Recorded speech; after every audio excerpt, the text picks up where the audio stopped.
Welcome to our comprehensive guide on NCLEX pharmacology and drug calculations, designed specifically for registered nurses preparing for the NCLEX exam. In this video, we'll break down high-yield pharmacology topics and essential drug calculation strategies that frequently appear on the test. Whether you're just starting your study journey or looking for a focused review, this video will help you master the most important medications and calculation techniques. Let's begin by understanding why pharmacology is such a critical component of the NCLEX and how mastering drug calculations can make a significant difference in your exam performance. Pharmacology is a cornerstone of safe nursing practice. The NCLEX exam tests your ability to recognize drug actions, side effects, and interactions, ensuring you can provide safe and effective care. Understanding pharmacology not only helps you pass the exam but also prepares you for real-world scenarios where medication errors can have serious consequences. In this section, we'll explore the importance of pharmacology knowledge and how it is integrated into various NCLEX question formats, including multiple choice, select all that apply, and prioritization questions. Calculation questions are a staple on the NCLEX. These questions assess your ability to accurately calculate dosages, conversions, and infusion rates. Mastering these skills is essential for patient safety and exam success. We'll review the most common calculation methods, including dimensional analysis, ratio and proportion, and formula-based calculations. You'll also learn tips for avoiding common pitfalls and strategies for quickly checking your work under exam condition. Dimensional analysis is a powerful tool for solving drug calculation problems. By setting up your units to cancel appropriately, you can ensure accuracy and consistency in your answers. This method is especially useful for complex calculations involving multiple steps or unit conversions. We'll walk through a step-by-step example, showing you how to set up the problem, cancel units, and arrive at the correct dosage. Practicing this technique will boost your confidence and speed on exam day. Another common approach to drug calculations is the ratio and proportion method.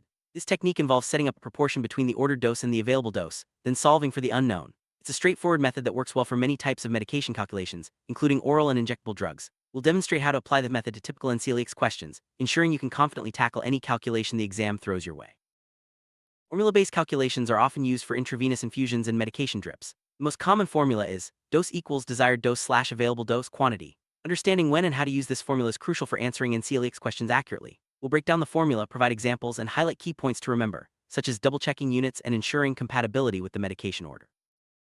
Shift our focus to high-yield drug classes that frequently appear on the NCLEX. These include antihypertensives, antibiotics, anticoagulants, diuretics, and insulin. Knowing the mechanism of action, common side effects, and nursing considerations for each class is essential. We'll provide a quick overview of each class, highlighting the most important points you need to remember for the exam. Antihypertensives are commonly tested on the NCLEX. This class includes ACE inhibitors, beta blockers, calcium channel blockers, and diuretics. Key points to remember include monitoring blood pressure, watching for orthostatic hypotension, and understanding potential side effects like cough with ACE inhibitors. Nurses should also be aware of patient teaching points, such as rising slowly from a seated position and avoiding abrupt discontinuation of medication. ACE inhibitors, such as lisinopril and enalapril, are used to treat hypertension and heart failure. They work by blocking the conversion of angiotensin I to angiotensin II, leading to vasodilation. Common side effects include a persistent dry cough, hyperkalemia, and angioedema. Nurses should monitor electrolyte levels and educate patients about reporting swelling of the face or tongue, which could indicate a serious allergic reaction.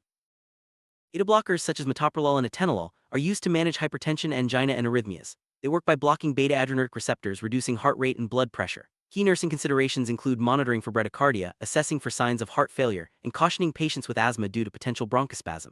Patient education should emphasize not stopping the medication abruptly. Calcium channel blockers like amlodipine and diltiazem are prescribed for hypertension and certain cardiac arrhythmias. They work by inhibiting calcium influx into cardiac and smooth muscle cells, leading to vasodilation and decreased heart contractility. Side effects to watch for include peripheral edema, constipation, and hypotension. Nurses should monitor blood pressure and educate patients about managing constipation and recognizing signs of swelling. Diuretics such as furosemide and hydrochlorothiazide are used to manage hypertension and fluid overload. They promote the excretion of sodium and water, reducing blood volume. Nurses should monitor electrolyte levels, particularly potassium, and watch for signs of dehydration. Patient teaching should include the importance of taking the medication in the morning to avoid nocturia and recognizing symptoms of electrolyte imbalance. Antibiotics are another high-yield topic on the NCLEX. Common classes include penicillins, cephalosporins, macrolides, and aminoglycosides. Nurses must be familiar with indications, side effects, and signs of allergic reactions. Monitoring for superinfections such as C. difficile and educating patients about completing the full course of antibiotics are key responsibilities. Let's review the most important points for each class. Penicillins and cephalosporins are widely used antibiotics. Both can cause allergic reactions, so it's important to assess for a history of allergies before administration. Side effects may include rash, diarrhea, and rarely anaphylaxis. Nurses should monitor for signs of hypersensitivity and educate patients about reporting any new symptoms promptly. Cross-sensitivity between these two classes is also a consideration for patient safety. Macrolides such as azithromycin and aminoglycosides like gentamicin have unique side effect profiles. Macrolides can cause gastrointestinal upset and QT prolongation, while aminoglycosides are associated with nephrotoxicity and ototoxicity. Nurses should monitor renal function and hearing, and educate patients about reporting any changes in hearing or balance. Dosing adjustments may be necessary for patients with kidney impairment. Anticoagulants such as warfarin and heparin are critical for preventing and treating blood clots. Nurses must understand dosing, monitoring, and potential complications like bleeding. Key lab values include INR for warfarin and APTT for heparin. Patient education should focus on recognizing signs of bleeding, avoiding activities that increase bleeding risk, and maintaining consistent vitamin K intake with warfarin therapy. Warfarin is an oral anticoagulant that requires careful monitoring of the INR to ensure therapeutic levels. Nurses should educate patients about the importance of regular blood tests, avoiding sudden dietary changes, and recognizing signs of bleeding. Drug interactions are common with warfarin, so a thorough medication review is essential. Patients should also be advised to use a soft toothbrush and electric razor to minimize bleeding risk. Heparin is administered intravenously or subcutaneously and requires monitoring of the APTT. Low molecular weight heparins, LMWH, such as enoxaparin, have more predictable effects and often do not require routine lab monitoring. Nurses should watch for signs of bleeding and heparin-induced thrombocytopenia. Patient teaching includes proper injection technique and recognizing symptoms of excessive bleeding or bruising. Insulin is a high-alert medication on the NCLEX. There are several types, including rapid-acting, short-acting, intermediate-acting, and long-acting insulins. Nurses must know onset, peak, and duration times for each type, as well as proper administration techniques. Rotating injection sites and monitoring for hypoglycemia are critical safety measures. Patient education should cover recognizing low blood sugar symptoms and carrying a source of glucose. Rapid-acting insulins, such as Lispro and Aspart, have an onset of action within 15 minutes and are typically given just before meals. Nurses should ensure that food is available before administration to prevent hypoglycemia. Monitoring blood glucose levels closely and educating patients about timing and meal planning are essential for safe use. These insulins are often used in sliding scale regimens. Long-acting insulins, such as Glargine and Detemir, provide a steady release of insulin over 24 hours. They are usually administered once daily and should not be mixed with other insulins in the same syringe.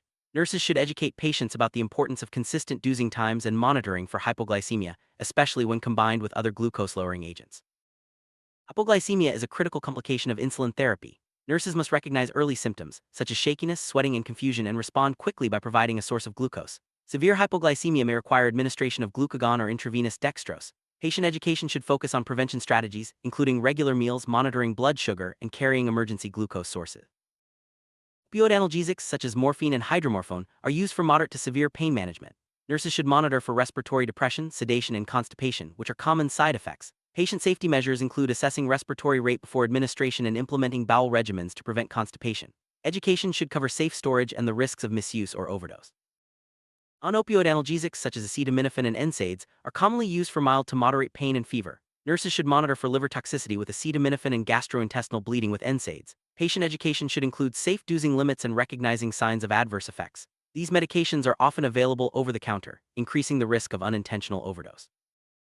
Antidepressants, including SSRIs, SNRIs, and tricyclics, are used to treat depression and anxiety disorders. Nurses should monitor for side effects such as suicidal ideation, serotonin syndrome, and anticholinergic effects. Patient education should emphasize the importance of adherence, potential delayed onset of action, and not stopping medication abruptly without consulting a healthcare provider. Antipsychotic medications such as haloperidol and risperidone are used to manage schizophrenia and other psychiatric disorders. Nurses should monitor for extrapyramidal symptoms, tardive dyskinesia, and metabolic syndrome. Patient education should include recognizing early signs of movement disorders and the importance of regular follow-up appointments for monitoring side effects and effectiveness.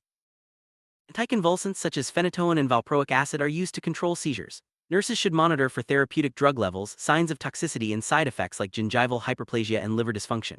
Patient teaching should cover the importance of medication adherence, avoiding abrupt withdrawal, and regular dental care to prevent gum problems. Bronchodilators such as albuterol and salmeterol are essential for managing asthma and COPD. Nurses should assess respiratory status before and after administration, monitor for side effects like tachycardia and tremors, and educate patients on proper inhaler technique. It's important to distinguish between short-acting and long-acting bronchodilators for effective symptom control. Corticosteroids such as prednisone and methylprednisolone are used for their anti-inflammatory effects. Nurses should monitor for side effects like hyperglycemia, immunosuppression, and osteoporosis. Patient education should include taking the medication with food, not stopping abruptly, and recognizing signs of infection. Long-term use requires monitoring for bone health and blood sugar levels. Oral antidiabetic agents such as metformin and sulfonylureas are used to manage type 2 diabetes. Nurses should monitor for hypoglycemia, gastrointestinal side effects, and lactic acidosis with metformin. Patient teaching should cover the importance of regular meals, blood sugar monitoring, and recognizing symptoms of low blood sugar. Lifestyle modifications are also a key component of diabetes management. Thyroid medications, such as levothyroxine for hypothyroidism and methimazole for hyperthyroidism, require careful dosing and monitoring. Nurses should educate patients about taking levothyroxine on an empty stomach and monitoring for signs of over or undertreatment. Regular lab tests for thyroid function are essential to ensure therapeutic effectiveness and avoid complications. Antiemetics such as ondansetron and metoclopramide are used to control nausea and vomiting. Nurses should monitor for side effects like headache, constipation, and, with metoclopramide, extrapyramidal symptoms. Patient education should include recognizing adverse effects and the importance of reporting persistent symptoms to the healthcare provider. Antihistamines such as diphenhydramine and loratadine are used for allergy relief. Nurses should monitor for drowsiness, dry mouth, and anticholinergic effects. Patient education should include avoiding activities that require alertness, staying hydrated, and using sugar-free candy to relieve dry mouth. Non-sedating antihistamines are preferred for daytime use. Antacids and proton pump inhibitors (PPIs) are used to manage acid-related disorders like GERD and ulcers. Nurses should monitor for electrolyte imbalances, especially with long-term PPI use, and educate patients about timing of administration relative to meals. Overuse of antacids can lead to metabolic alkalosis, so proper dosing is important. Laxatives such as senna and polyethylene glycol are used for constipation relief. Nurses should monitor for electrolyte imbalances and dehydration, especially in elderly patients. Patient education should include proper use, avoiding chronic use without medical supervision, and incorporating dietary fiber and fluids to promote regular bowel movements.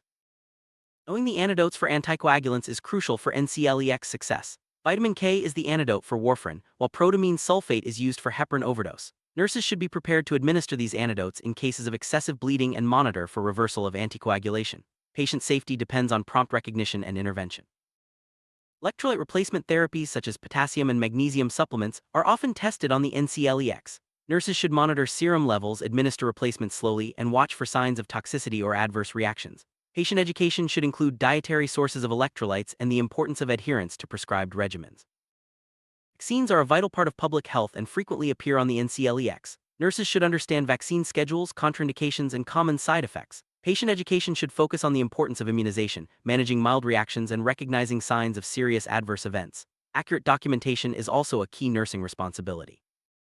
5 rights of medication administration: right patient, right drug, right dose, right route, and right time are fundamental to safe nursing practice. Nurses must verify each right before administering any medication to prevent errors. Additional rights such as right documentation and right to refuse further enhance patient safety. Mastery of these principles is essential for NCLEX success. Even well-prepared candidates can make mistakes on drug calculation questions.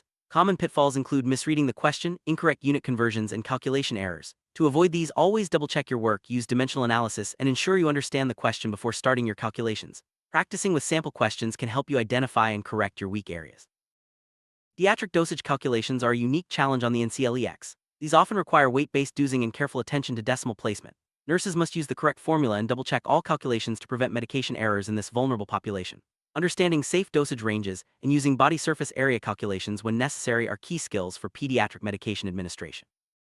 Calculating IV drip rates is a common NCLEX question. Nurses must know how to determine the correct rate based on the ordered dose, solution volume, and time. Using the formula, volume to infuse X drop factor / time in minutes, you can accurately set the infusion rate. Practice with different scenarios to build confidence and speed in solving these problems.